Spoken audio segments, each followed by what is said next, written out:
tenemos el gusto una vez más de compartir un nuevo espacio de intercambio.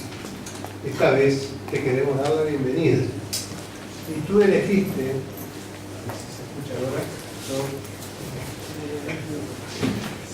ahora, tú elegiste para ser presentada, que se te dijera, te presentaras como psicoanalista de Ardeva, que viene proponiendo diversas maneras de pensar las relaciones entre las personas en diferentes contextos de producción subjetiva. Así que nos vamos a remitir a esa presentación. Como los grandes, no hay que presentar el currículum. Bueno, el currículum es aburrido. Aburridísimo. Está bueno. La propuesta de hoy gira en torno a la pregunta: ¿qué se entiende por opinar en la clínica? Intervenciones, opinión.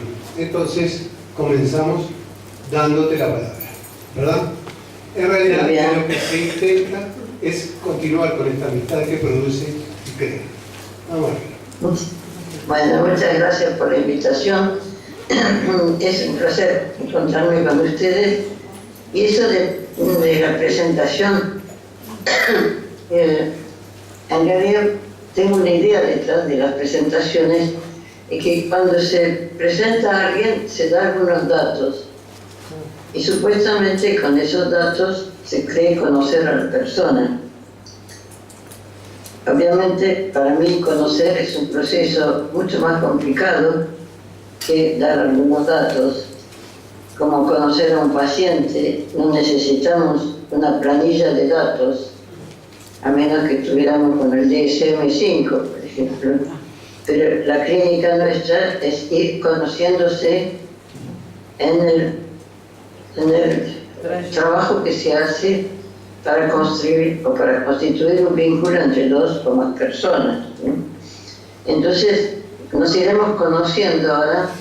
No solo quiero que me conozcan, que escuchen algunas de mis ideas, sino que podamos tener un intercambio en que ustedes opinen, ya que estamos hablando de opinión, vayan opinando o vayan comentando, para que lo mío no sea un monólogo, sino algo en lo que apliquemos la teoría que construir un vínculo entre bastantes personas, como son las que veo que están acá, requiere necesariamente un intercambio de palabras, no solo de presencia, sino de palabras. Así que les pido que vayamos pensando o vayamos construyendo juntos este dispositivo que inventaron, en realidad la primera vez con Uruguay, que nos vamos a comunicar de esta manera, me parece.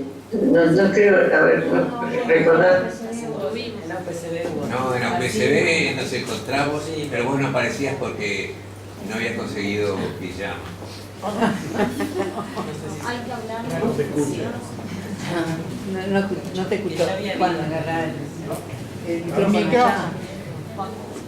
En la UPCB nos habíamos visto antes, pero aquí no te veíamos porque la imagen no salía, ¿te acordás? Sí, eso me acuerdo, tienes razón. Como tú no habías conseguido pijama, te perdonamos no aparecer en imagen. Evidentemente el rojo, ¿no? Sí. Pero de todas formas, estamos como empezando a usar más fluidamente los medios que la tecnología nos propone, que ya se están de alguna manera naturalizando, puesto que hacemos tratamientos por Skype, hacemos conferencias por Skype, intercambios por Skype, y me parece que eso, si bien no nos dimos cuenta cuando empezó a naturalizarse este método, este medio de comunicación, esto produjo cambios en los dispositivos que usamos. O sea, creamos un nuevo dispositivo que se pueda trabajar analizando parejas, familias. Grupo no lo he hecho, pero lo han hecho algunos, y por supuesto análisis individual con estos nuevos métodos, muy discutidos por las personas más tradicionales, que conciben que psicoanálisis incluye un cierto tipo de vocabulario, un cierto tipo de entendimiento y de creación de un dispositivo que, bueno, sigue siendo útil, pero no excluyente. Ahora, en base a todo esto, hay muchos abordajes posibles para ir pensando cómo se va constituyendo lo que yo llamo la subjetividad social. Lo que yo lo llamo así en el sentido de que, como los que me conocen me han leído, vengo haciendo una neta diferencia entre la subjetividad que se constituye con una persona sola, consigo mismo, digamos, sin intervención de un otro real externo, que sería clásicamente del mundo interior. ¿Qué pasa? Quería saber si tú los veías por ahí, por este lado. Yo los veo, sí, no los veo por allá, los veo acá. Sí. Bueno, entonces lo siento como base para decir por qué me voy a ocupar de la subjetividad social con sus propios parámetros, ¿no? Lo que tengo que dejar primero sentado que en mi más teórico cabe la idea de que en cada espacio de constitución subjetiva, sea consigo mismo, sea entre dos o más personas, o sea en conjuntos, o sea en la sociedad, hay mecanismos propios a cada espacio de constitución subjetiva que requiere de parte nuestra una escucha y un tipo de intervención diferente. Esto ya en sí implica una ruptura con lo que llamaría marcos referenciales más clásicos, en los que para los más clásicos a la subjetividad social se llega paso a paso de parte de lentas transformaciones de lo que es las primeras relaciones mamá, bebé, infante, y que poco a poco se van complejizando hasta llegar a producir sujetos sociales. En mi planteo, que implica una ruptura, considero que se constituyen los tres espacios al mismo tiempo, simultáneamente, y que no se armonizan uno con el otro, sino que están en permanente conflicto el sujeto social, el sujeto de sus vínculos, vamos a poner, de pareja, familia o amistosos, y el sujeto de interno. Esto ya complica bastante las cosas, porque cada uno de estos responde. ¿Hay problemas?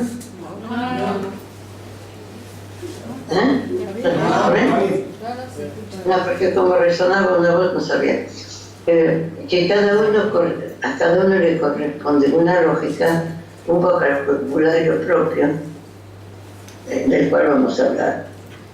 Por lo tanto, digamos, otras veces hemos hablado de pareja y familia, y hoy me pareció que podría ser interesante ir trayendo temas que no son tan comunes en la literatura psicoanalítica, que es pensar en qué elementos hacen a la constitución de un sujeto social, a su manera de pertenecer, de instalarse en conjuntos, sean las instituciones, sea en el espacio público, cualquiera sea, pero que implica, porque para pensar en cómo abordar este tema, me pareció que un buen eje podría ser tomar qué pasa con la política y lo político en la clínica diaria de nuestra consulta.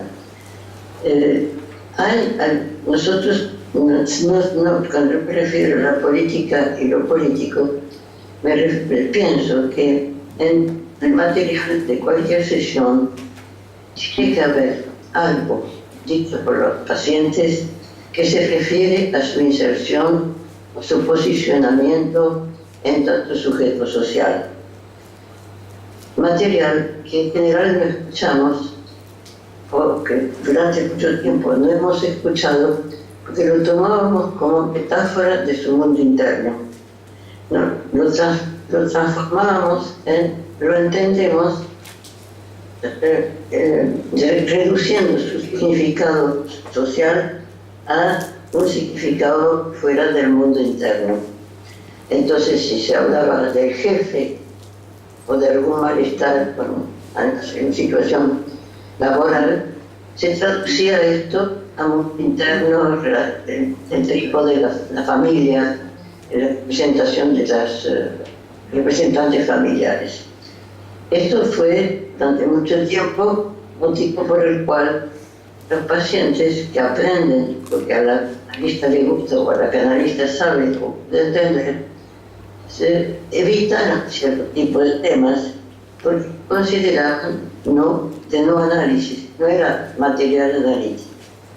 Entonces, mi esfuerzo desde hace bastante tiempo es el de tratar de reconocer qué es de todo lo que dicen los pacientes en la consulta puede corresponder a su manera de pertenecer al conjunto social, sea su profesión, sea a la calle, sea a lo que implica una manera de, entre comillas, gobernar su vida, la gobernabilidad de la vida, la gobernabilidad de una pareja, de una familia, es un aspecto político de las relaciones humanas. Entonces, acá se complica un poco porque se quería primero descubrir, y eso les preguntaría también después a ustedes, descubrir en el material cuál es lo que es lo dicho que corresponde a valores que no se pueden remitir a lo familiar, a la familia, a lo heredado por las familias, sino a lo que implica las distintas influencias a las cuales estamos expuestos y que van instalando valores, maneras de pensar, maneras de, como diría, manera de pensar cómo hay que reflexionarse, que se van influenciando nuestra manera de pensar cómo hacer, cómo manejarnos en la vida. Una de los accesos posibles es cuando el paciente dice las cosas se hacen así. Se hacen así, quiere decir que no tengo posibilidad de elegir, porque son así. Es decir, parten de creencias, convicción, que hay algo que nos dice cómo hay que vivir. Pero a veces no es consciente que nos dicen cómo hay que vivir, pero uno se encuentra que nosotros mismos y las personas que atendemos, por momentos hablan de un saber, de una convicción acerca de ese saber, que no posibilita cuestionamiento, interrogación, sino que es así. Si uno cuestiona algunos de los comentarios que los pacientes pueden hacer en la sesión, pueden sentir que si uno lo cuestiona, o se está burlando de ellos, puesto que es obvio que a todos nos pasa, que todos sufrimos del mismo, o que no hay nada que decidir, sino que es así. Si hay convicciones de que esto no es material para analizar.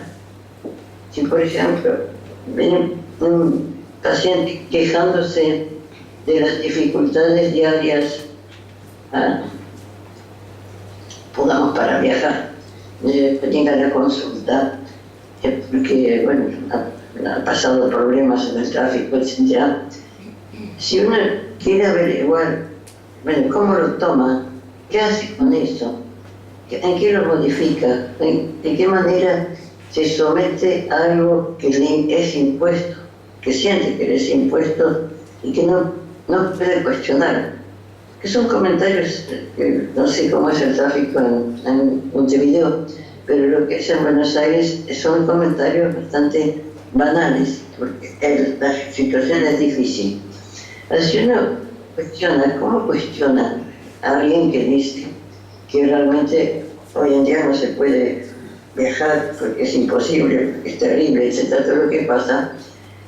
Es difícil cuestionarlo y preguntarle por qué es terrible, o de dónde lo saca, o cómo modifica en función de esto, porque es como si uno le cuestionara algo que es obvio, que no es, si no es que el paciente está delirando y que uno cuestiona una fantasía, sino que contestan que es así, no hay nada que cuestionar, no hay nada que...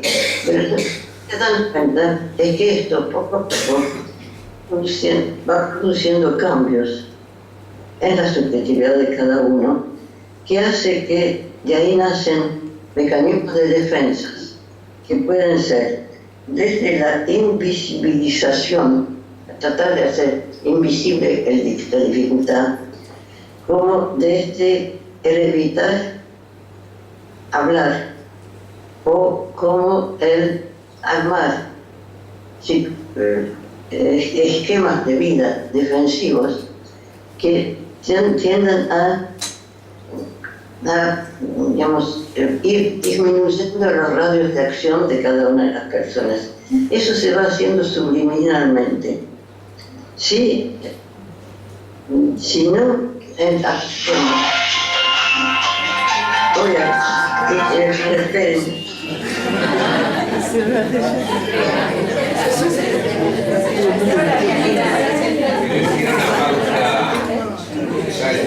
Eso no lo tenía pensado, además no apagar. No sé qué apagar. Bueno, es interferencia, sería, ¿no? No me grave. Yo tomé esta cuestión del transporte porque últimamente pasa mucho que las personas van cambiando su manera de circular por la ciudad, tratando de ir adaptándose al malestar o evitar que la situación los incomode demasiado, pero como si fuera algo que no se puede cuestionar y que no se puede tampoco ir pensando entre uno y los otros qué modificaciones se producen, por qué se producen, en nombre de qué se producen. Por ejemplo, otro tema que parece banal, que sería el tema de la inseguridad. Personas que vienen explicando que poco a poco vienen habitando espacios donde tratan de evitar la inseguridad. Por ejemplo, countries, por ejemplo, espacios, casas muy vigiladas, y lo traen como fuera una adaptación a la situación actual, que tampoco se puede cuestionar. Si se cuestiona, la primera reacción, por lo menos a mí me ha pasado, es como si estuviera uno burlándose del paciente, como diciendo, ¿pero qué va a cuestionar si es una cosa que todo el mundo sabe? Digamos, se vive así, se vive mal, y hay que tratar de vivir mejor. Mejor es más reducido, más adaptado, entre comillas, forzadamente a lo que viene imponiendo la sociedad. Ahora, es evidente que hay cuestiones de las cuales uno trata de o intenta protegerse de lo que supone que son peligros. Pero lo que sí no nos podemos sustraer es a lo que la realidad impone, y más allá de lo que somos nosotros, más allá de lo que puede ser nuestro deseo o nuestra manera de pensar el mundo. ¿Qué hacemos con lo que se nos impone? ¿Qué hacemos con lo que excede? Nos excede, y no podemos sustraernos lo que nos excede. podemos cuestionarlo, podemos ir pensando junto con los pacientes qué modificaciones se va produciendo en nuestra manera de pertenecer, en base a qué opiniones, en base a qué verdades, entre comillas, porque no son verdades, son en base a qué fragmentos del discurso social nos basamos para ir constituyendo nuestra manera de pertenecer, nuestra manera de habitar el espacio social. Habitar el espacio social es un trabajo permanente, es un trabajo que no nos permite usar pautas anteriores para habitar el presente. ¿Se oye bien o resuena? No, se interrumpe. Es medio entrecortado. Se escucha entrecortado. Está bien. ¿Entrecortado? Un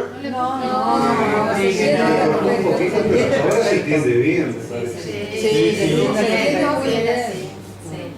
Seguimos. Seguimos. Bueno, vamos a ver cómo habitamos el espacio social. ¿De qué nos valemos para pensar que somos sujetos que pertenecen a un mundo en el cual recibimos influencias múltiples? Yo esas influencias múltiples me las imagino así. Pienso que sobrevuelan en la vida de cada uno, en los espacios sociales que habitamos, una cantidad de partículas, que yo las llamo partículas, no son partículas, son elementos que no sabemos de dónde salen, que son hechos de la vida cotidiana, algo que se oyó, lo que imponen los gobiernos, la institución, o las instituciones, pero no solo las locales, lo que viene circulando por el mundo y que sin darnos cuenta penetran en nuestra mente y en nuestra manera de concebir la vida, y nos hacen ir cambiando de manera de instalarnos en la vida sin darnos cuenta. Y de eso, contra esas partículas no hay inmunidad posible. Por eso, ¿quién vehiculiza alguna de estas partículas? Los medios masivos de comunicación, nuestro andar por la calle viendo espectáculos varios, gente pobre, gente rica, todo lo que cada uno ve todos los días que pasa por la calle, noticias que se escuchan, lo que dice alguien que uno no escuchó y se lo comenta, o incluso influencias que no sabemos de dónde vienen, pero que traspasan los medios habituales de comunicación. Recibimos influencias de los gobiernos de otros países, de lo que pasa en Latinoamérica, y frente a cada una de estas influencias, una posibilidad es ponerse absolutamente rígido y tratar de decir, yo pienso siempre lo mismo y nadie me va a mover de mi posición, o aceptar que estamos permanentemente cambiando de opinión, cambiando de maneras de pensar el mundo o cómo pertenecer a esos conjuntos sin darnos cuenta.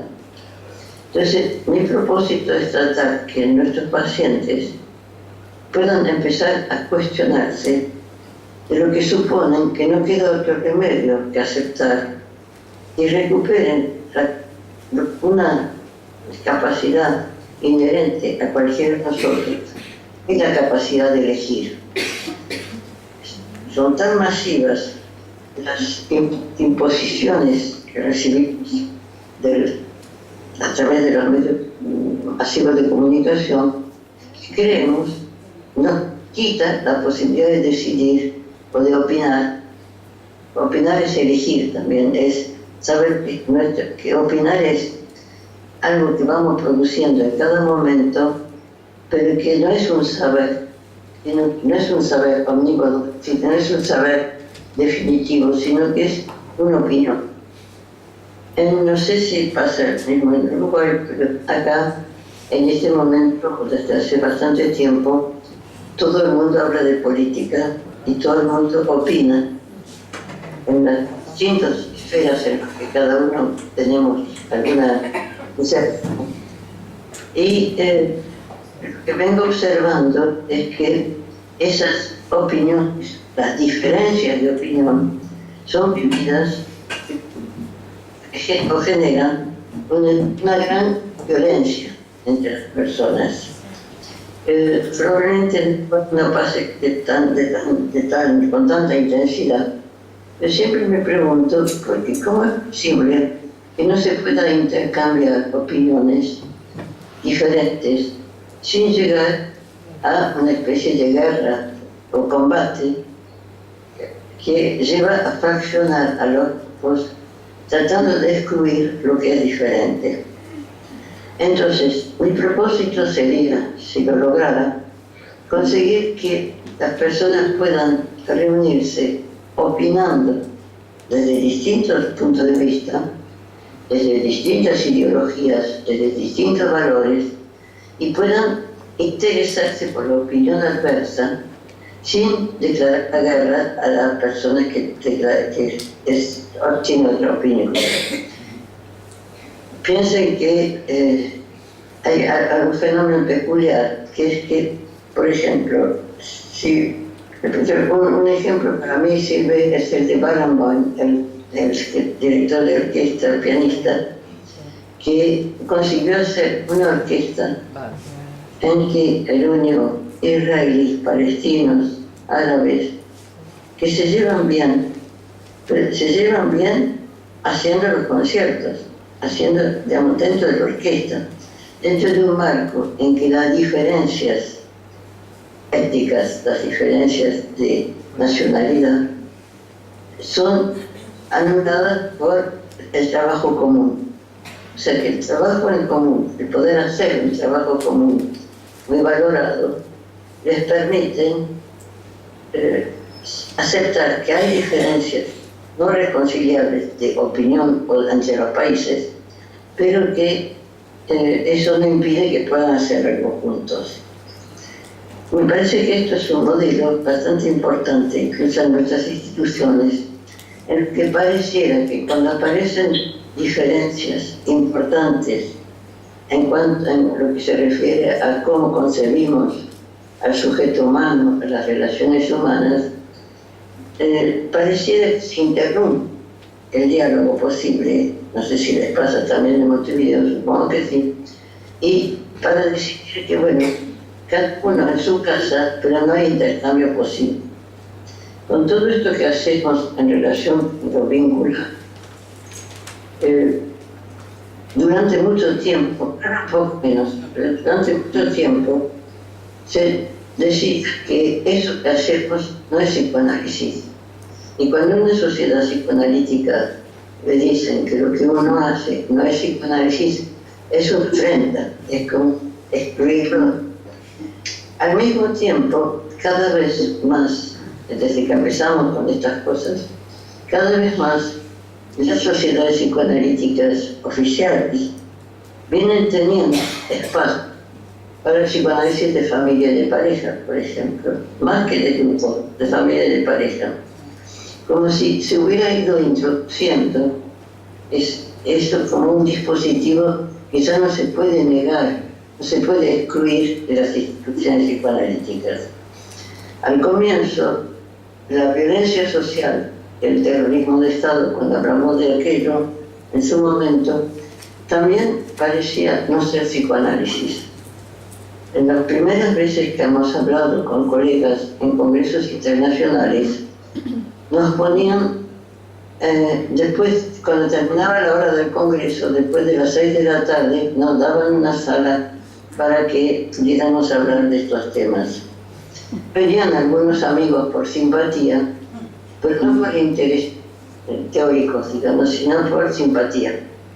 Poco a poco los temas fueron entrando en los congresos psicoanalíticos y ya hoy en día el tema de la violencia social, la violencia de género, la violencia en general, es un tema que forma parte de los grandes temas psicoanalíticos.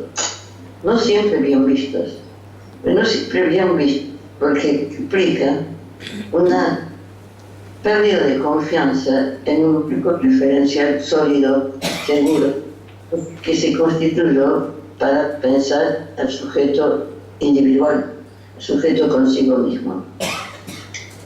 Con lo cual, digamos, creo que además estos temas de la política y lo social, sobre todo la política, digamos, por ahora sigue siendo un tema no pensable, no aceptado que se pueda pensar dentro del gran marco psicoanalítico. Evidentemente nos falta mucho para poder dar bases seguras y bien hechas de cómo abordar este tema en el marco de una sesión psicoanalítica.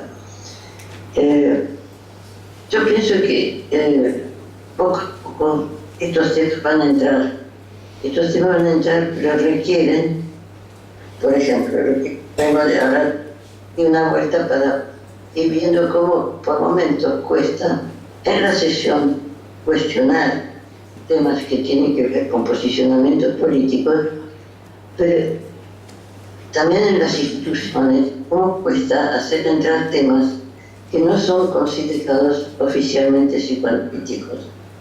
Cómo transformarlos o cómo hacerlos psicoanalíticos implica una ruptura con el esquema tradicional del sujeto consigo mismo.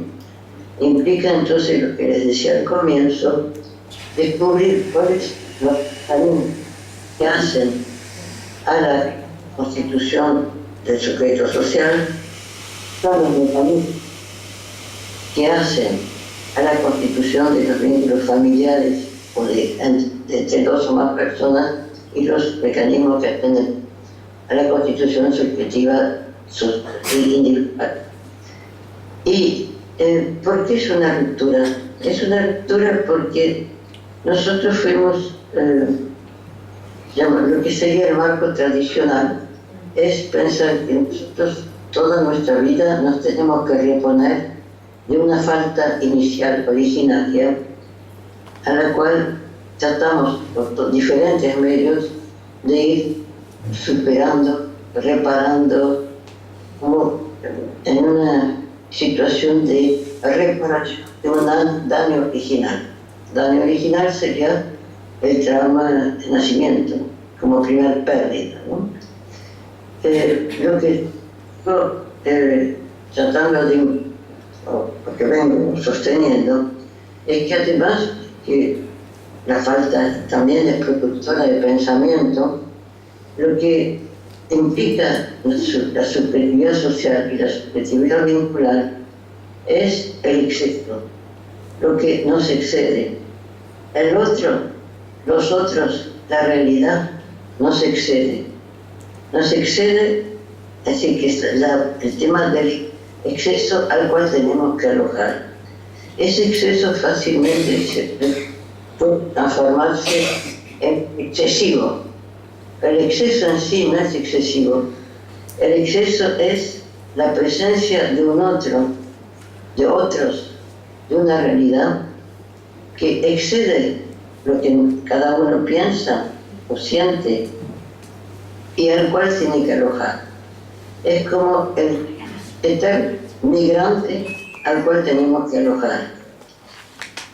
Y las decisiones de la política por excelencia es algo que nos excede, digamos. Nosotros no somos sujetos políticos sin duda, pero somos sujetos que si no militamos y no gobernamos el país, o los países o las instituciones, somos sujetos políticos que ocupan un lugar en los estamentos sociales y tienen que encontrar cómo se hace para pertenecer a esos conjuntos, qué mecanismos hay que poner en juego para pertenecer a un conjunto, que es habitar un espacio social. Hasta aquí llego por ahora y querría saber en qué están, cómo me escuchan. No a nivel práctico del ruido, sino ¿qué les sugieren, qué piensan, si les suena, si se preocupan por esos temas? Ahora, el que hable tiene que tener el micrófono, ¿no? Sí, sí. No hay nadie.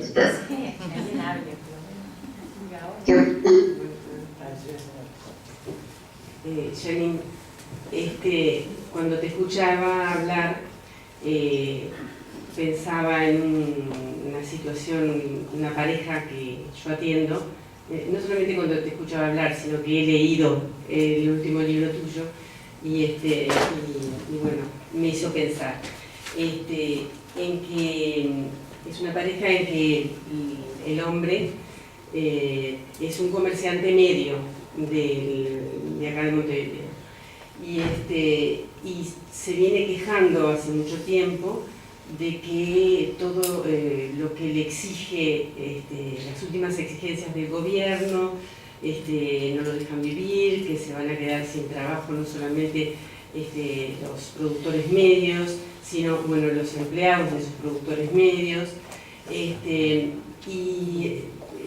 empezó con ataques de pánico. Cuando vienen a la sesión de pareja, él trae el celular y me pide para mantenerlo prendido, ¿no? Y bueno, me quedé pensando en esto, ¿no? Cómo este hombre que siempre que viene plantea la angustia que le genera esta situación que para él que no está al alcance de él, ¿no? Porque tiene que ver con lo social, ¿no? Por lo menos así lo trae él,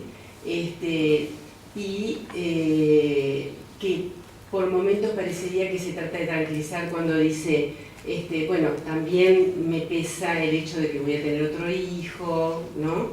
Pero su gran preocupación es esto de que y afirma con seguridad, ¿no?, que se van a quedar todos sin trabajo. Y dice que hace mucho tiempo que está pasando y que él lo dice y que el gobierno no da respuestas, ¿no? Entonces, bueno, cuando aparecen esas cosas en las sesiones de terapia, cómo manejarlas, que era un poco lo que tú traías, cómo manejarlas. Y cómo a veces, si tiene que ver con la subjetividad social, pueden generar rechazo, porque en un momento determinado yo le dije, bueno, pero qué tanto no se puede hacer nada, ¿no? Como tratando de pensar de que, bueno, podían agruparse los medianos productores, no sé, fue una cosa que me pasó por la cabeza. Y él me dijo, bueno, hay que estar en estas cosas para poder saber. Se bajó de un ondazo. ¿Cómo dijo?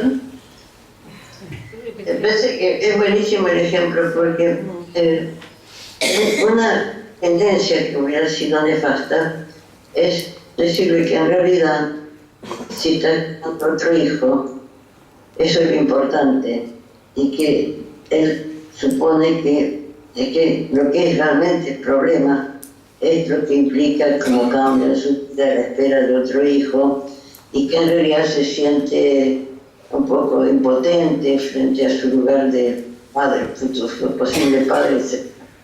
Y se hubiera borrado parte del material que Beatriz tomó, que es decir, bueno, lo primero sería decir que, por ejemplo, que hay una diferencia, aunque habla de la misma sesión de los dos temas, que hay una diferencia entre esperar un hijo y sentirse desvalido en este momento en relación con lo que la sociedad produce.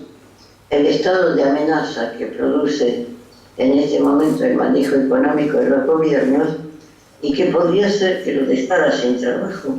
Es decir, que él piensa que puede quedar sin trabajo porque tiene gente conocida que, digamos, que es un tema actual.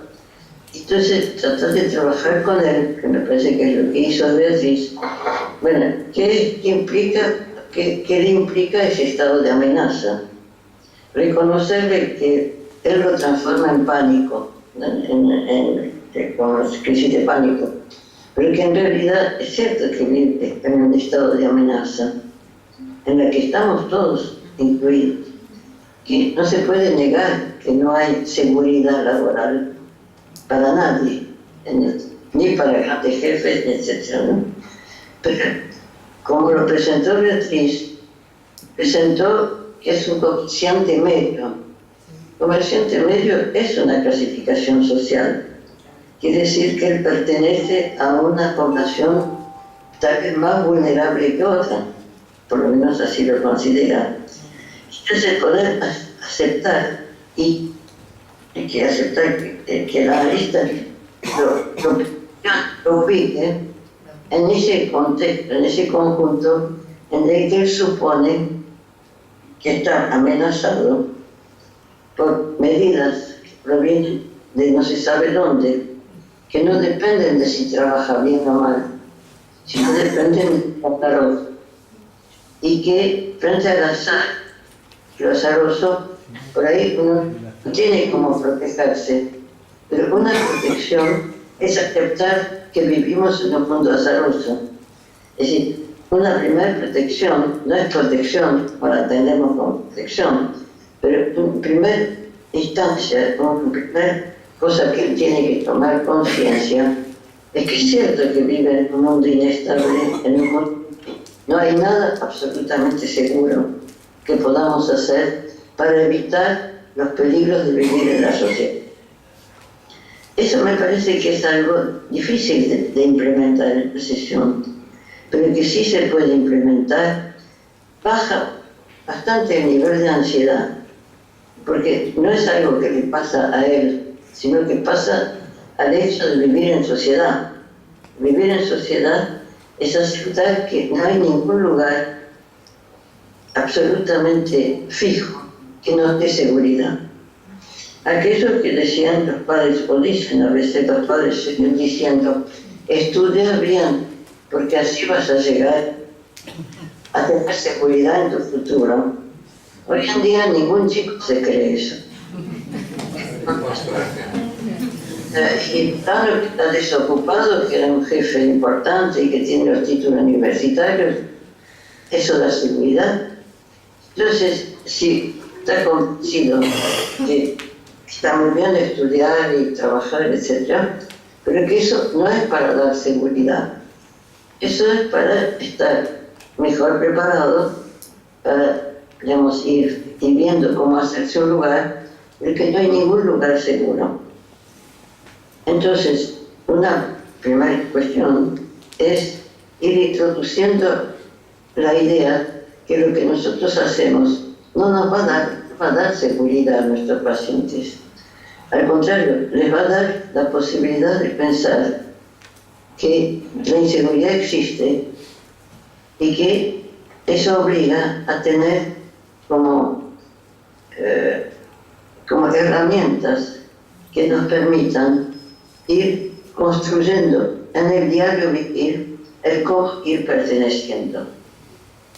Ustedes me dirán, es difícil que cada día nos pregunten cómo instalarnos en el mundo. Sin embargo, de alguna manera tendríamos que poderlo hacer y, digamos, introducir seguridad como un factor hasta creativo, ¿no? Digamos, como que hay un mito de que si uno hace bien las cosas y se analiza bien, por ejemplo, una pareja, ya van a tener seguridad de que la pareja va a andar.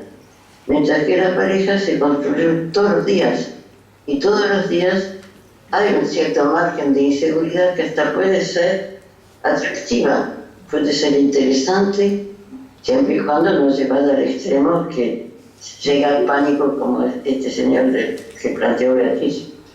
Pero lo importante es que el analista tenga claro que lo que va a buscar con sus analizados no es crearles seguridad, sino permitirles hacer algo con la inseguridad, permitirles hacer algo con lo que implica el encuentro entre dos o más otros, que siempre es novedoso y siempre es dador de inseguridad. Entonces, una de las cosas que debe pensar este paciente que trae Beatriz es que la inseguridad pasa a él, porque él está fallando en algo. Y que lo único que puede hacer es enojarse por la injusticia, pero esperar pasivamente que ojalá no pierda el trabajo, y si lo pierde, instalarse en una posición melancólica. Con lo cual, me parece que hay que conseguir amigar a los pacientes con lo que es vivir en conflicto. Conflicto que, por supuesto, no es que nos impida movimiento, pero sí adquirir una cierta agilidad para ir haciendo lo que nos va pasando. No en una posición rencorosa que no nos debería pasar, sino que nos pasa, y si nos pasa lo tenemos que enfrentar. Y entonces dicen, bueno, yo no me quiero mover de mi posición, porque yo estoy convencido que esa es la buena. Cuando le dicen una cosa así, uno dice, bueno, pero ¿de dónde sale la convicción? ¿Qué quiere decir que es un posicionamiento adecuado, bueno? ¿Quiere decir que es invulnerable? ¿Quiere decir que no hay ninguna posibilidad de ir modificando su opinión? Si uno cambia de opinión, es porque es débil, es porque ha sido impresionado por distintos factores, y porque hay un mito de que, digamos, yo estoy desplazando ejes, estoy desplazando el eje de constitución de una identidad segura como un conflicto. Es decir, estoy diciendo que la idea que podemos tener que nuestros pacientes tienen que poder ser cada vez más armónico con los mismos, más estable, es cuestión de mí para para pensar en la constitución subjetiva. La constitución subjetiva incluye la idea de inseguridad, de ser influenciado por diferentes opiniones, la idea de que hay que construir cada día cualquier relación en la que estamos, y que hay que poder ir detectando los valores sobre los cuales nos apoyamos para ir siendo sujeto social sin darnos cuenta de qué valores nosotros tenemos que conseguir que las personas se den cuenta de los valores que los sostienen, de dónde sacan esos valores, de dónde sacan la bondad de esos valores y cómo se van ubicando a nivel político dentro de los conjuntos. Lo que yo veo, por ejemplo, en las instituciones, no solamente psicoanalíticas, cualquier institución, es aceptar diferencias, y que la gente en general se reúne por lo que suponen que tienen o complementario o igual, y que aceptar diferencias inherentes a cualquier posicionamiento, a cualquier pertenencia a conjuntos, es un trabajo arduo y un trabajo que suele producir inquietud, malestar, como si no estuviéramos preparados para pensarlo así. El psicoanálisis tiene un poco la culpa. El psicoanálisis ha hecho un monumento, diría, a lo que es la identidad segura, a lo que es las relaciones de identificación, o por semejanza o por complementariedad, que es, digamos, ir construyendo un aparato psíquico sólido. Son todos términos que hemos manejado mucho de nosotros. Y para mí hoy esto es casi el obstáculo mayor que tenemos para construir los rituales. Muchas parejas vienen al análisis hablando de, bueno, porque se llevan mal en general, que ha pasado algo que no estaba previsto. Estaba previsto que pasara y que desequilibró la pareja. o la familia. Y en realidad no hay nada previsto. Hay que permanentemente estar haciendo con lo imprevisible, ¿no? Con lo que no tenemos, que nos sorprende, tanto en las familias como en la pertenencia institucional. Ahí dejo un rato con el ejemplo de... ¿Habrá algún otro ejemplo, algún comentario? Se me ocurría, no sé, estaba relacionando esto con la idea de lo actual, cómo pensar desde lo actual el sujeto contemporáneo, cómo hacerse de alguna manera la posibilidad de pensar qué es lo que a uno lo atraviesa y que al paciente también, por supuesto, o a los pacientes, y constituirlo en un objeto de reflexión y de acción, con nuevas afecciones también.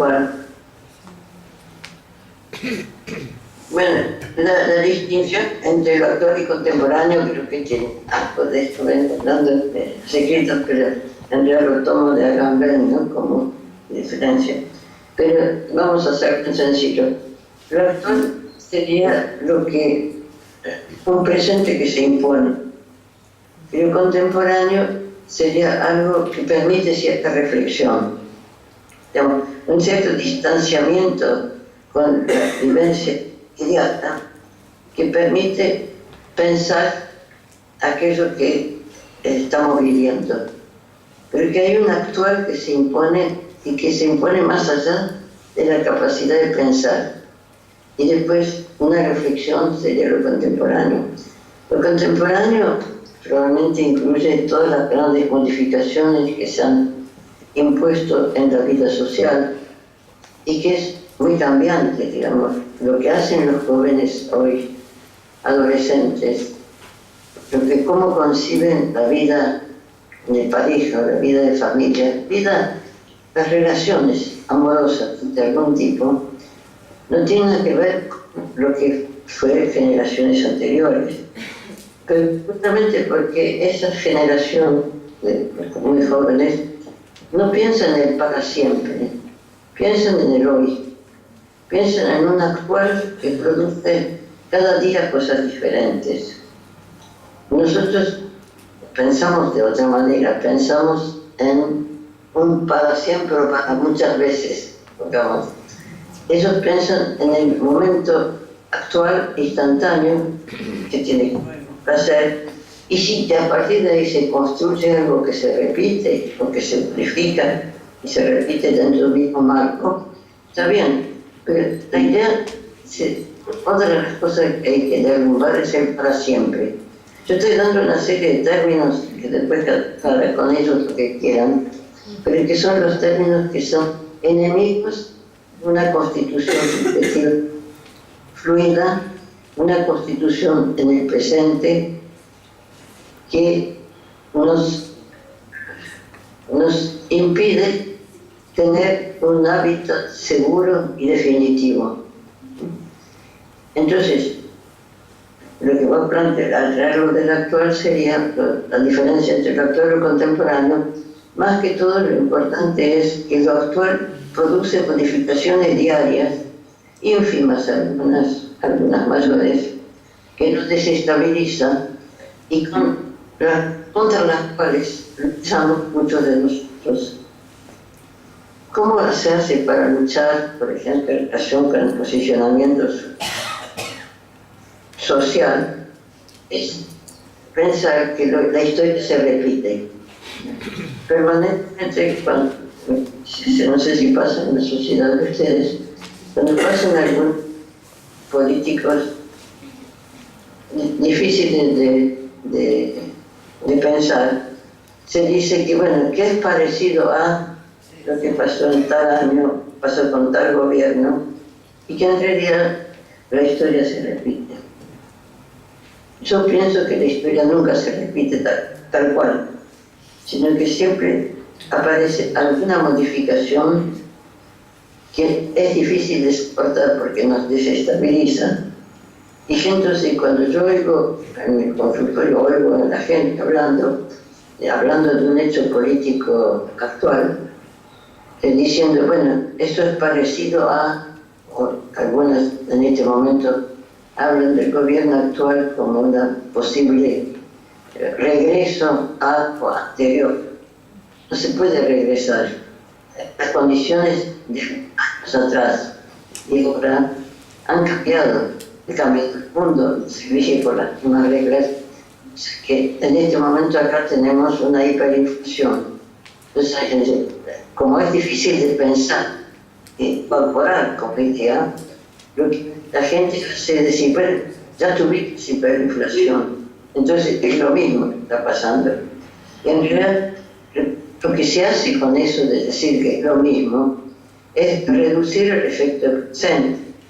Si ya pasó, y es lo mismo, y todavía seguimos viviendo, quiere decir que no es para tanto, no es tan grave. Ahora, seguramente ustedes deben escuchar la vida diaria, que reducen algo que está pasando hoy a algo que ya pasó. Insisto, en cielos pasa esto, en los análisis nos encontramos en una dificultad, porque es cierto que algunas cosas tienen que ver con repetición de modelos anteriores. Algunas cosas, pero otras maneras de pensar, de instalarnos en el mundo, no tienen que ver con repetición, sino que tienen que ver con el intento de seguir manteniendo una línea de conducta fuera de temporada para eludir conflictos que nos obligan a pensar en la novedad. Entonces, ¿cómo introducir en la vida, en nuestra subjetividad social, el estar viviendo una permanente novedad, no predecible, no gobernada por nosotros, sin que eso nos reduzca a la impotencia, ¿no? a la pasividad, ¿no?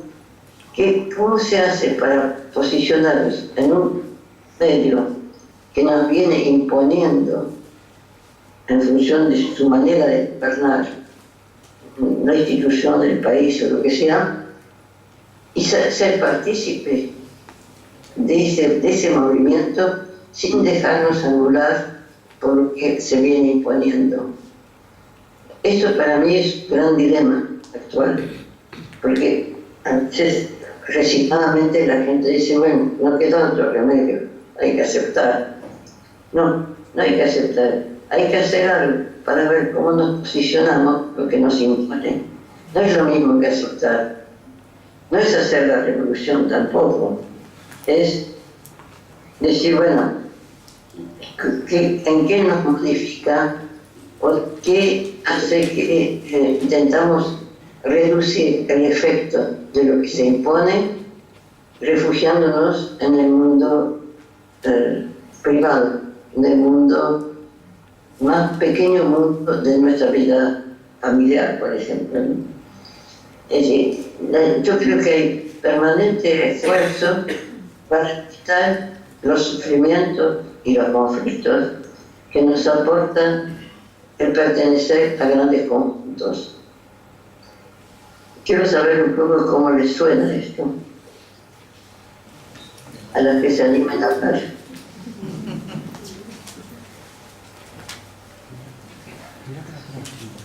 Porque si no voy a transformarme en...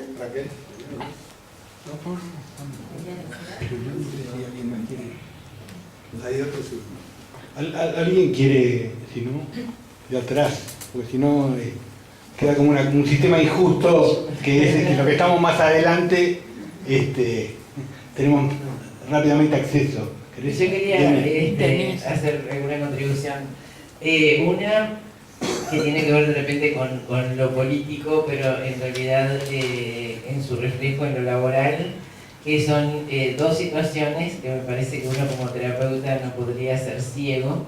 Y una es la tasa de suicidios en niños que hay en Chile, dada la política laboral del gobierno, que hace que los niños queden huérfanos prácticamente, porque no hay feriados, no hay fin de semana, ¿no? Por un lado. Por otro lado, en Estados Unidos, Brazelton, que es un pediatra comportamental, plantea que el principal problema de las relaciones padres-hijos hoy está determinada por un mundo laboral que hace que los padres desarrollen lo que se llama fobia al apego, o sea, el miedo a acercarse a los niños porque no los van a poder disfrutar igual, entonces de alguna manera desprenderse. Y quería mencionar también dos investigaciones en curso que son tesis doctorales, una en Estados Unidos y otra en Croacia.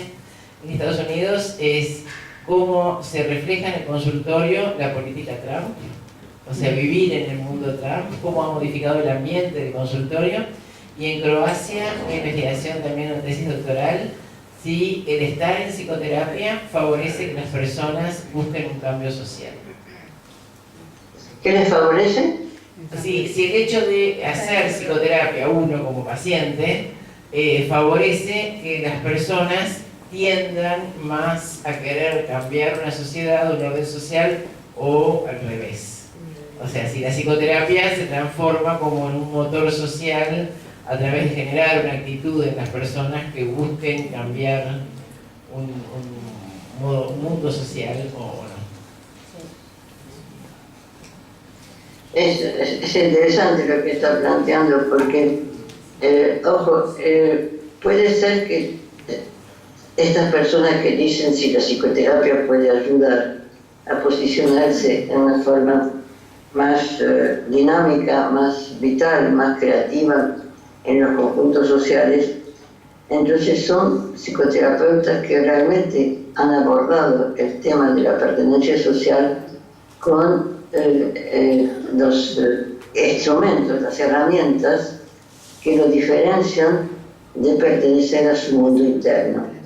Si no, no se puede pensar que la psicoterapia, así concebida más clásicamente, ayude a pertenecer al conjunto. A menos que lo que llaman ayuda es que se refugian en el mundo familiar e intensifiquen sus relaciones con los hijos, por ejemplo, los que tienen fobia al apego, y que entonces imaginen que si tienen una familia feliz, digamos, que se llevan bien, están perteneciendo, están a salvo de las dificultades que implica hacer algo con lo que el conjunto impone. Pero no sé si los que hacen eso realmente consiguen crear hijos o familia que pueda instalarse en el conjunto teniendo en cuenta como pautas principales admitir la inseguridad, admitir que pertenecer no es pertenecer definitivamente, no hay un para siempre, hay una incertidumbre inherente a la pertenencia social, la pertenencia de cualquier tipo, pero la incertidumbre al fin, y que permanentemente no nos podemos sentar en un sillón cómodo en tanto sujeto social. Es algo que exige de parte de cada uno de nosotros un trabajo permanente con lo que excede lo que es nuestro modelo, lo que es nuestro pensar, nuestra manera de pensar. Es decir, vuelvo con lo de exceso, que es hacer, digamos, dejarnos sorprender por lo que el mundo nos impone y conseguir hacer algo con lo que nos aprende sin anularlo y viendo cómo posicionarlo de esta manera. A ver, lo primero que trajiste tenía que ver con la tasa de suicidio. Ahí yo diría, ¿qué podemos hacer nosotros a nivel de, digamos, de ayudar a que una sociedad produzca menos suicidio? Ahí me parece que desde la psicoanálisis es difícil. Digamos, yo no lo veo como que se necesita digamos, trabajos sociales y políticos. ¿Por qué una sociedad produce más suicidios? No se puede atribuir a que son los padres que fallan, sino que tal vez lo que falla es que las exigencias de la vida diaria son de tal magnitud para poder ir perteneciendo a los conjuntos que puede transformarse o transformar a los niños que se suicidan en impotentes frente a la exigencia, a la magnitud de las exigencias. En ese caso, si la sociedad puede hacer algo, es prepararlos a adquirir no una inmunidad, porque no existe la inmunidad, pero saber que están expuestos no a la vida que los padres les han descrito que puedan tener, sino a un mundo en el cual los padres tampoco están en condiciones de saber qué hacer. Entonces, para eso hay que descentrar el lugar de la familia como dador de pertenencia social, sino la familia como compuesta de sujetos que están todos expuestos a una exigencia de la realidad para la cual no están preparados. Y que entonces no es que los padres tienen que proteger a los hijos, sino que los padres en conjunto con los hijos, los que ocupan la función parental, no sabemos, son siempre padres, algunos, tienen que poder darse cuenta que lo que se llaman hijos, lo que se llaman padres, no son hijos y padres para el contexto social, son sujetos con iguales derechos y dificultades, tienen que tomar conciencia de que no hay ninguna pertenencia dada una vez para siempre. Y creo que influye mucho para la tasa de suicidio la disfunción o distancia entre cómo son pensadas las escuelas hoy en día a modelo antiguo y que no consiguen incorporar en las dos enseñanzas lo que implica ir aprendiendo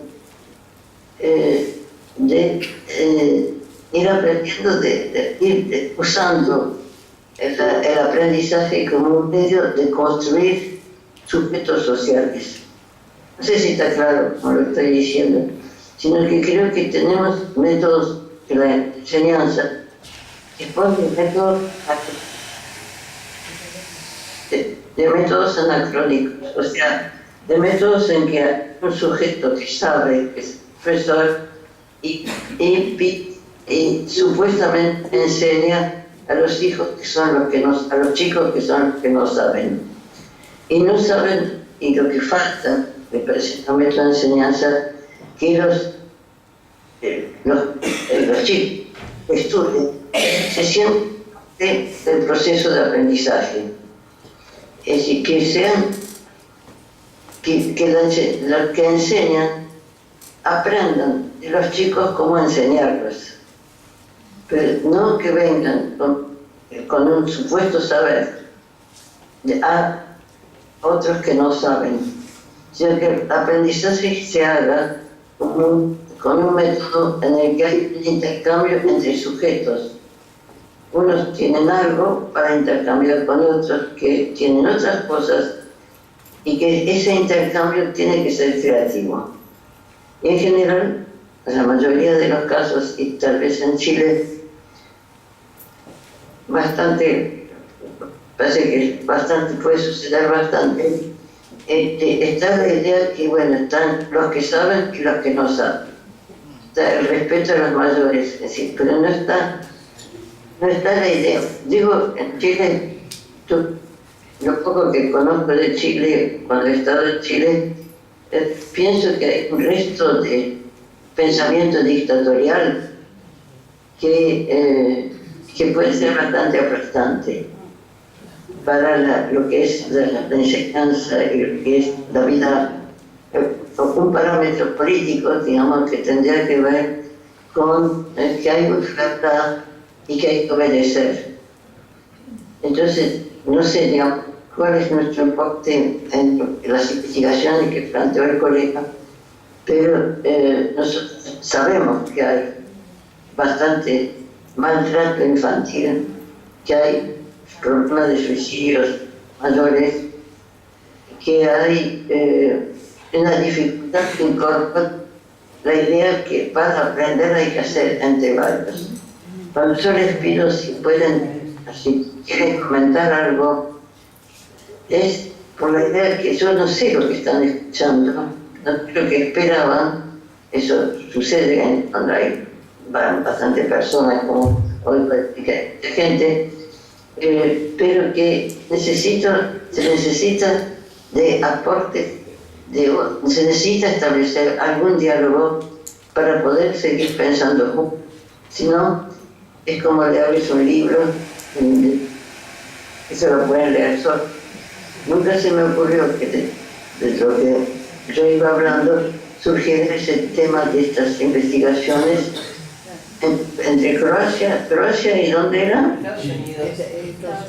Trump, obviamente, Estados Unidos.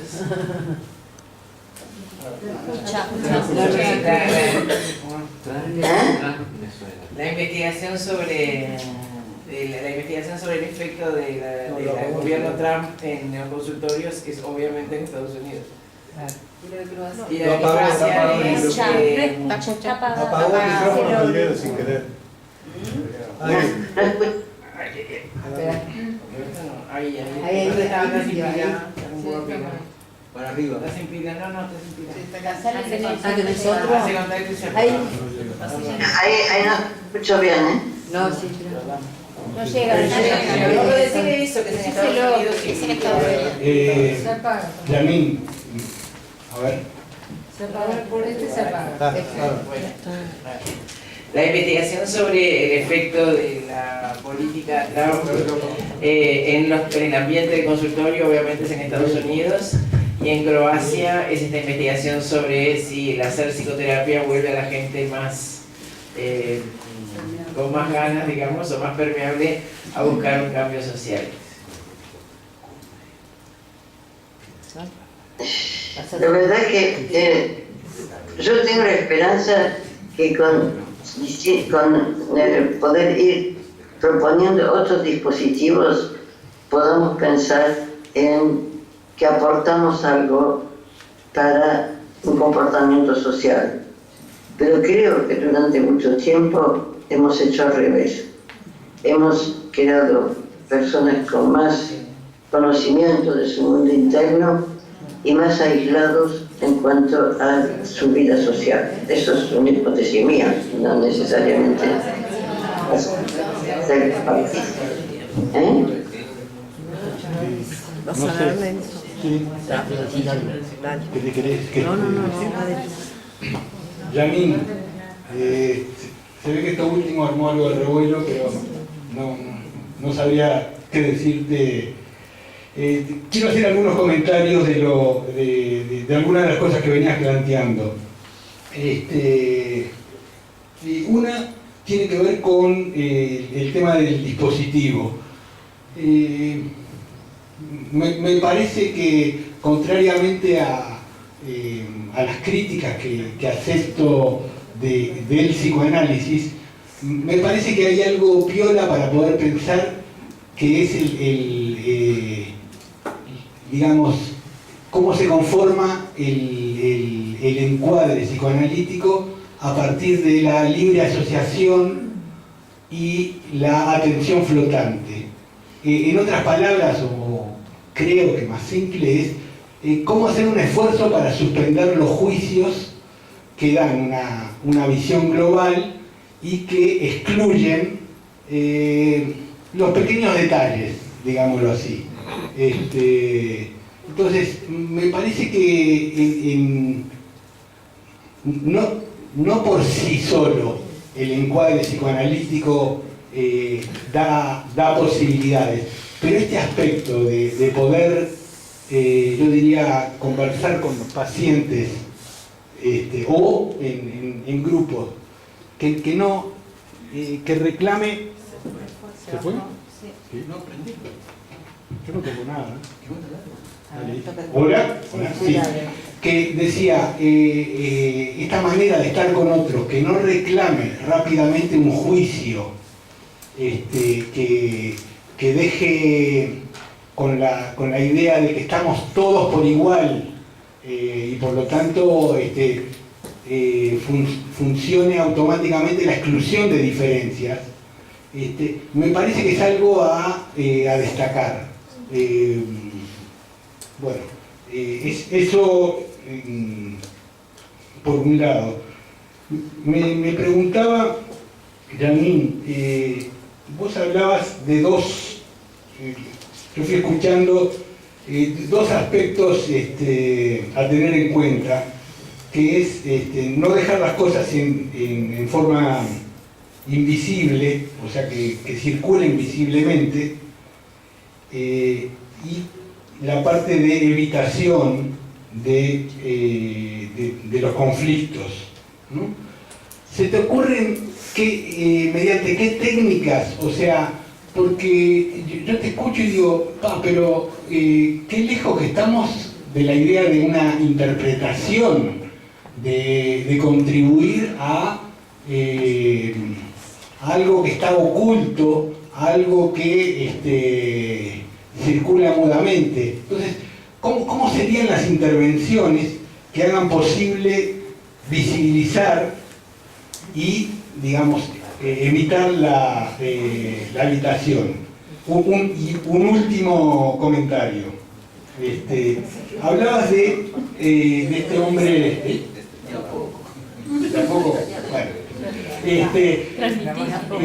Hablabas de este hombre Barenboim, que es un director argentino-israelí, y me parece que hace poco tuve oportunidad de leer un libro que es de este hombre con un crítico de literatura palestino. Se ve que el crítico se llama Eduard Said y Barenboim. Y hay un aspecto que me parece importante, que ¿cómo hablar del tema de los ritmos en los grupos, en las parejas, en las familias, en las sesiones, por ejemplo? Y hablo del ritmo en el sentido de algo que no está generado desde uno, pero que uno está obligado a responder, ¿no? Me parece que hay un aspecto allí que no pasa por el sentido o por el significado, sobre todo, y que es muy importante para esto que vos decís, que a mí se me traduce como un gesto de civilidad. O sea, la civilidad es cómo se arma un espacio donde haya extranjeros sin que sean atacados por ser extranjeros. Cómo se genera un espacio común en donde se pueda llevar adelante como potencial los hechos que son diferentes. A mí me parece que un punto importante de eso tiene que ver con el armado de ritmos, que me resulta enigmático, ¿no? Porque como no se pueden anticipar. Bueno, si se te ocurre comentar algo al respecto, te agradecería. Sí,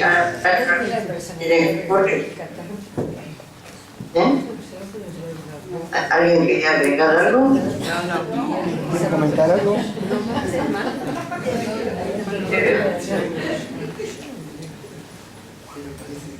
Yo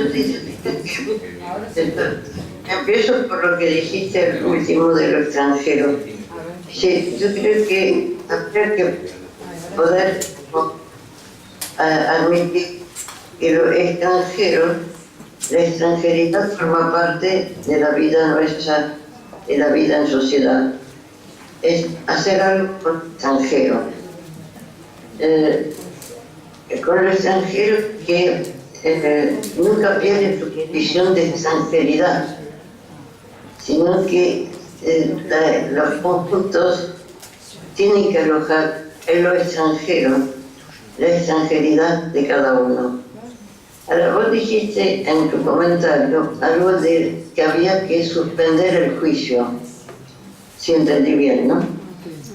Yo diría al revés, como que tenemos que ir detectando cuánto de lo que nos dicen hablamos en las sesiones, son juicios que tienen algo de prejuicio, juicios que condenan y juicios que además se consideran certeros, como si fueran que contienen una verdad absoluta.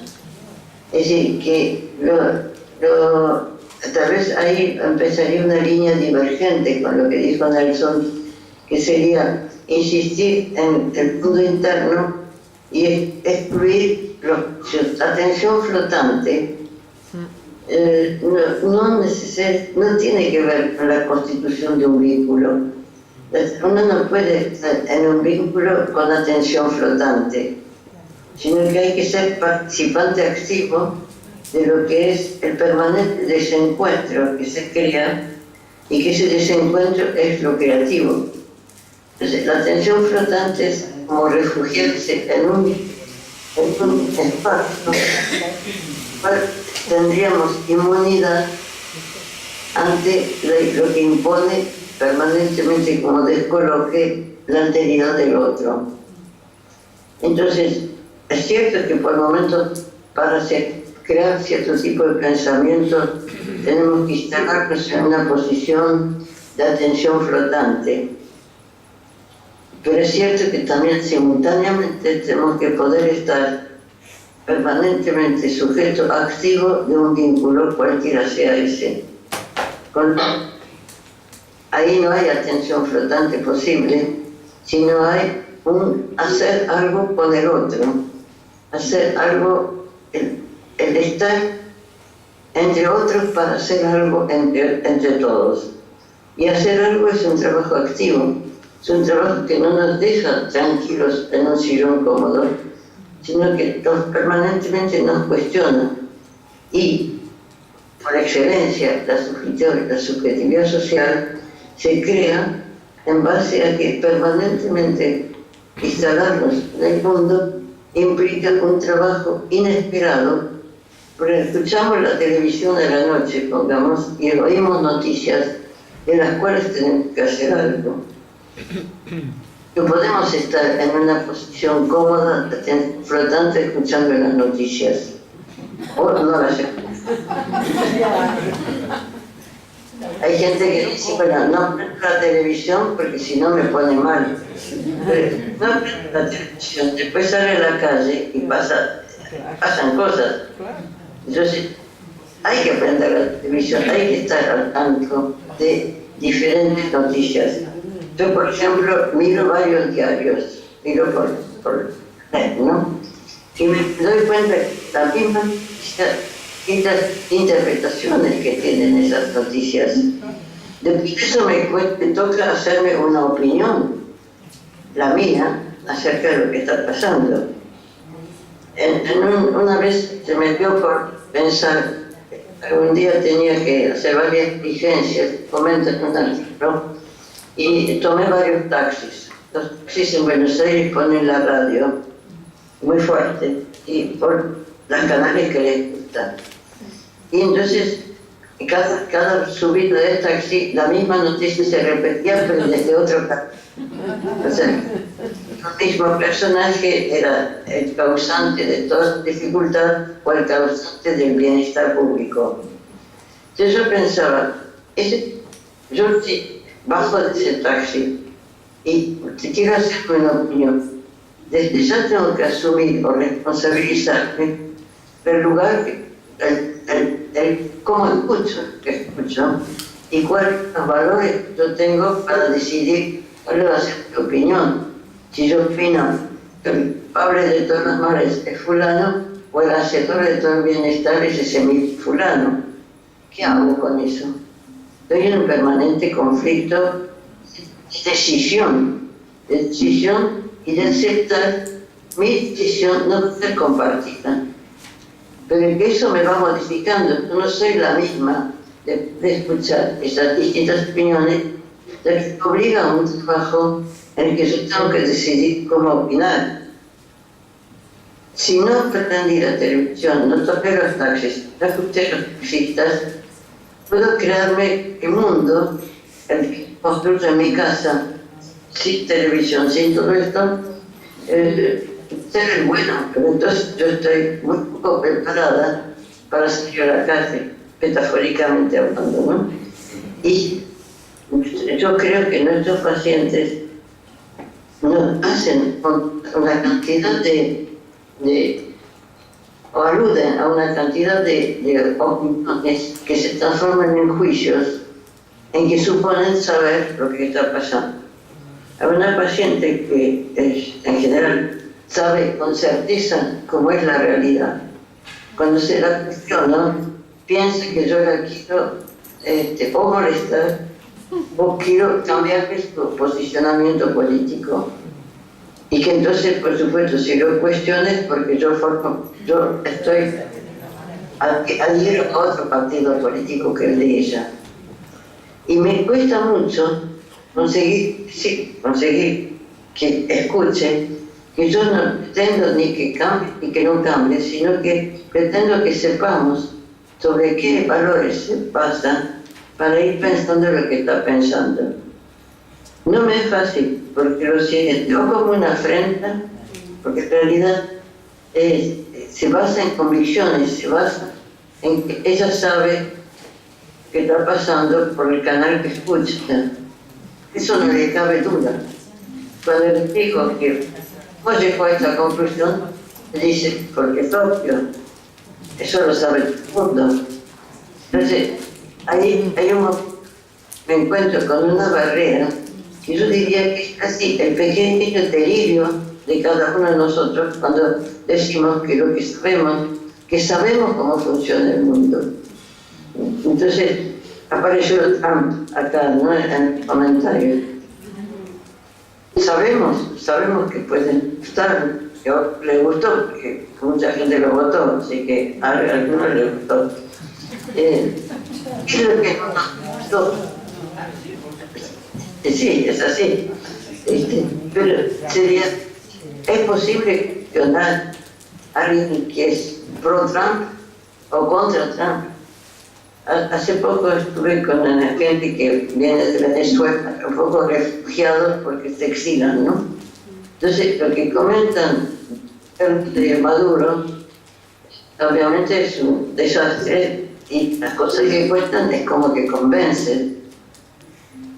Yo digo, sabemos lo que está pasando, algunos indicadores tenemos, según los valores que tengamos, podemos pensar que es una barbaridad, no. Pero parece esto como cuestionamiento, como que no podemos cuestionar cómo llegamos a ciertos juicios para decidir lo posible que aceptamos o lo que no aceptamos. Yo no lo sé, pero yo sé que yo misma voy cambiando de opinión, aunque creo que sigo sosteniendo ciertos valores humanos, referidos a los derechos humanos, que considero para mí importantes, pero acepto que para otros esos derechos humanos son pensados de otra manera. Ahora, si yo voy a un analista y digo que lo que está pasando acá es una barbaridad y me cuestiona, voy a pensar que es de otro partido. ¿Cómo me va a cuestionar algo que es tan obvio que los derechos humanos están atacados en Argentina? Entonces, diría, bueno, no, entonces, pero si me cuestionara y me dijera, bueno, ¿cuáles son esos valores? Tengo que revisar realmente eso, qué me baso, cómo los defendería, cómo los pienso, para poder volver a mi posición primera, pero ya después de haber hecho una limpieza de los valores que sostienen mi posicionamiento. Pero muchas veces cuando cuestionamos a un paciente o a un amigo sus valores, piensa que lo único que queremos hacer es cambiárselos. Y cuando yo trato de, cuando lo consigo, decir que yo no pienso cambiarlo, sino que ventile un poco sobre qué bases se basan para ir opinando como opina. Cuando uno cuestiona la opinión de alguien, el otro supone que lo que queremos es lo que estamos atacando. Que si no, digamos, hay una idea de que o es obvio, no hay que cuestionar, y si se cuestiona es para cambiar. Y en realidad no es para cambiar, sino para tener un poquito más idea de todos los factores subliminales que hacen que pensemos lo que pensamos. No sé si con eso no, hay lo que dijo Nelson. Dijo que cómo interpretamos. Entonces, yo pienso que mucho de nuestro trabajo no es interpretar, o sea, otro significado de lo que se está diciendo, sino que es intervenir de igual a igual, como debería pasar con la enseñanza, como para ir pensando juntos con nuestros pacientes acerca de lo que está pasando. En ese caso, estamos dando un significado otro a lo que dicen, sino que estamos interviniendo para pensar juntos. Y con lo cual el paciente se transforma, los pacientes, la pareja, la familia, se transforman en sujetos activos de la constitución del conjunto en el que estamos. ¿Hay alguien que pidió hablar? A ver, hola Janine. Hola. ¿Sí? Con la lucecita. Bueno, a ver si... No. Eso no te lo... Acércate, Inés. A ver. ¿Quién está hablando? Inés, hola, Inés. ¿Cómo estás? Inés. Sí. A ver ese. Mirá, A ver el otro. No, a ver ese. Bueno, a ver, ahora lo oís. ¿Ahora oís, Janine? Acá sabemos, sí. Bueno, ahora las últimas palabras que dijiste, dijiste activo, que era lo que quería traer yo. Porque me parece que lo que se vuelve difícil es que en esto que estamos pensando se vaya a lo ideológico, ¿no? Quede muy en el plano de tú decís enseguida, bueno, pero que usted votó a tal y no votó, o es de tal partido, o querer o pensar que se le está cuestionando sus valores, como que llevaría mucho, me parece, puede llevar mucho, y eso es lo difícil, a una cosa pensada ideológica. Y entonces me venía a mí esto, me venían dos palabras, lo activo, la cosa en movimiento, la búsqueda, la pregunta, y me venía otra cosa, lo de ser protagonistas implicados, como ¿Lo que qué? protagonistas, ¿no? Tanto el paciente como uno, Sí. no es solo uno y el otro que tiene que encontrar cómo. Los dos tenemos que ir encontrando cómo con esta realidad. O sea, eso activo de búsqueda y de pregunta es del vínculo. Es de uno que lo tiene y es el otro que lo vive uno y que lo vive el otro. Entonces sería un espacio donde trae lo que lo inquieta, lo que le pesa, que uno lo entiende y capaz que lo vive en algún aspecto a través de su familia, sus hijos, uno mismo. Y veo eso, que más que ir, cómo salirse de la cosa, esto es por esto, a cómo movernos de lo que nos lleva a resignarnos, a alejarnos, a enfermar, a putear, ¿no? Es el rescate de ese para estar vivos, digo, y en una búsqueda. Me parece que es por ahí el tema. Eso es lo que quería plantear. ¿Cómo salirnos sería de la causalidad? ¿Cómo salirnos del exceso o cómo manejarnos con el exceso para que no nos aplaste? Que ese sería un punto clave, de ese exceso de la realidad sobre nosotros, sobre el otro que la trae, sobre uno que la escucha y también vive esa realidad y le preocupa o le inquieta. Entonces el tema es cómo encontrar vías, intersticios, etcétera, potenciar para la búsqueda y nuevas preguntas, no desde las certezas, ni lo del otro, ni lo que yo tengo, porque si yo también estoy en movimiento, ¿no? Buscando y tratando de entender o tratando de hacer otra cosa. Pero sería como amigarnos con el exceso. El exceso no es excesivo, sino que permanentemente estamos movidos. Nos obliga a un trabajo entre los dos, digamos, ¿no? Digamos, Nos obliga a un trabajo, porque el otro viene con sus ideas y uno tiene las propias. La cosa es poderlas poner en movimiento. A partir de la situación que trae, es qué hacemos con el exceso, ¿no? Primero, el exceso es condición de la vida. Claro. Sí. Todo no pasa por explicar y buscar causas, sino que hay otro